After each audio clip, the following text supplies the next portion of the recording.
네, 대장동 관련돼서 새로운 뉴스가 하나 나와서 이 부분 좀 전해드리겠습니다.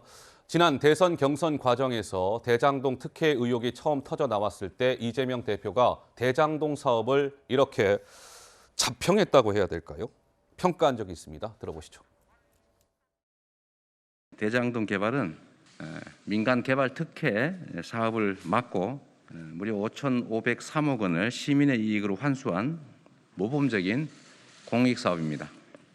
단군 이래 최대 규모의 공익 환수 사업인 대장동 개발 사업을 둘러싼 억측, 의도적인 곡해, 또 왜곡 보도, 마타도아가 난무하고 있습니다. 대장동 개발은 지금도 제가 자랑하는 성남시장 시절의 최대 치적입니다.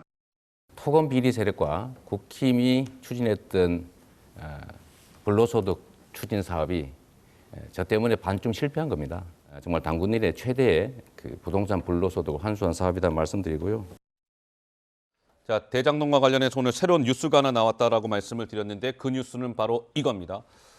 자, 2017년 5월에 대장동 부지 5개 블록의 수의 계약이 체결이 되는데 이 화천대유, 김만배 씨가 대주주로 있는 화천대유가 저 아파트 분양 시행 그 사업을 독점을 합니다. 독점. 그래서 3,130억 원의 분양 수익을 거둬요.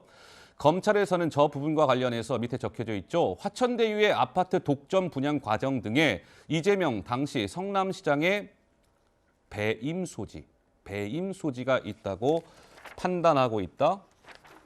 자, 그런데요. 이렇게 한번 보시면 조금 더 아마 이해가 빠르실 것 같습니다. 위례 신도시 개발 사업 때는요. 성남도시개발공사가 지분 50%를 들여서 이렇게 참여를 합니다. 성남도계공이 참여를 한 거예요. 그런데 이 대장동 개발은 조금 앞서 내가 설명드린 것처럼 저렇게 성남도시개발공사가 전혀 참여하지 않았습니다. 그러므로 인해서 민간 사업자인 화천대유가 독점을 해서 3,130억 원의 수익을 거둘 수 있었던 거죠. 검찰은 뭔가 배임 혐의가 있다 이렇게 보고 있는 건가요? 어떻습니까? 그렇죠. 참 말 자체도 웃겨요. 지금 이재명 당대표는 계속 단군 이래 이런 얘기를 하면서 단군 이래 최대 공익 환수 사업이다. 이렇게 얘기를 아주 여러 번 했어요. 그런데 지금 이제 검찰 수사 과정에서 지금 드러나고 있는 사실, 또 대장동 일당들이죠. 사실 완전 100% 민간업자들이죠. 뭐 김만배, 남욱, 뭐 등등등등 해가지고 네. 지금 이제 발언하는 거 보면은 이건 뭐 공익 환수가 아니라 지금 아까 뭐 표에도 나왔습니다만은 김만배 씨한테 완전 민간업자인데 3천억 원 이상의 그 수익이 돌아가게끔 이렇게 한 거 아닙니까? 그러니까 대장동 사업에 대해서 이재명 대표가 생각하고 있는 것은 완전히 정말 뭐라 그럴까요? 구름 잡는 얘기를 하는 것이고, 그 다음에 그런 그 수천억 원이 민간업자에게 그냥 이렇게 갔다. 더더군다나 그런 여러 가지 이 절차를 만드는 데 있어서 남욱이라든지 이런 대장동 일당의 네. 여러 가지 요구사항을 들어줬다. 이것을 최종 결정하는데 이재명 당대표가 사인을 했다고 한다면 예. 정말 단군 이래의 최대 뭐라 그럴까요? 배임 사건이 되는 거죠. 단군. 그래서 예. 이재명 대표는 그런데 지금 이제 최측근들이 전부 구속이 되고 있고 이러고 있는데도 무슨 말이 없어요. 그냥 야당 탄압이다. 민주주의의 후퇴다. 이런 얘기만 하지. 예. 지금 대장동 사업에 대해서 지금도 단군 이래의 최대 치적이라고 생각을 하는지 예. 저는 그게 굉장히 궁금하거든요. 12월 5일이 아마 그 취임 100일인 것 같아요. 맞습니다. 당대표. 예. 그때는 뭔가 대국민 사과문 사죄문 발표해야 되지 않을까요?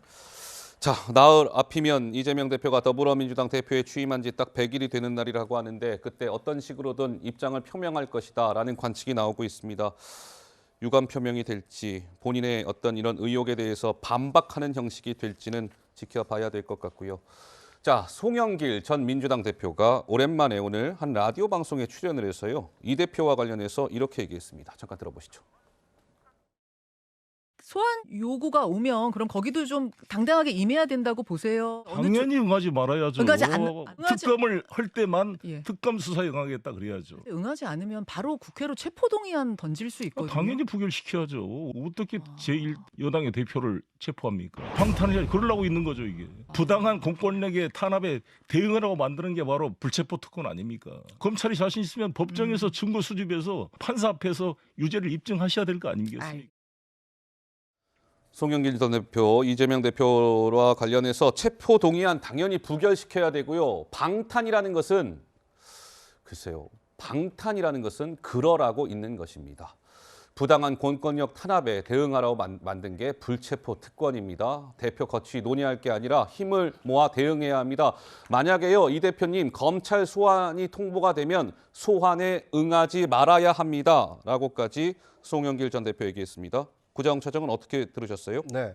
송영길 전 대표와 지금 이재명 현 대표는 정치적 운명 공동체입니다. 왜 그렇습니까? 네, 그러니까 이제 오랜 역사를 가지고 있는 정치적 운명 공동체는 이제 정진상, 김용 뭐 이런 사람들이지만 예. 송영길 대표는 지난 대선을 거치면서 이재명 대표와는 동전의 앞뒷면처럼 지금 그 정치적 운명을 같이 할 수밖에 없습니다. 일단 이재명 대표가 어떻게 해서 국회의원이 됐습니까? 송영길 대표가 국회의원직을 가지고 있던 계양을을 의원직 사퇴하고 서울시장 나오고. 네, 본인은 서울시장으로 나오고 아. 그리고 그 자리에 지금 이재명 대표가 국회의원이 됐고 그 이후에 지금 전당대회를 통해서 당대표가 아닙니까? 그러네요. 전 현직 당대표고 예. 대선 때에는 당대표였고 대선 후보였습니다. 그러니까 정치적 운명 공동체이기 때문에 이재명 대표를 위해서 지금 저렇게 굉장히 엄호하는 발언을 하고 계신데요. 예. 저러다 보니까 이재명 개인의 사법 리스크가 민주당 전체의 운명을 가를 수 있는 민주당의 리스크로 지금 확대 재생산되고 있습니다. 예. 송영길 대표 전 대표의 저 얘기를 과연 민주당원 또는 민주당 지지자들이 얼마나 수긍할지 저는 좀 의아하다는 생각이 듭니다.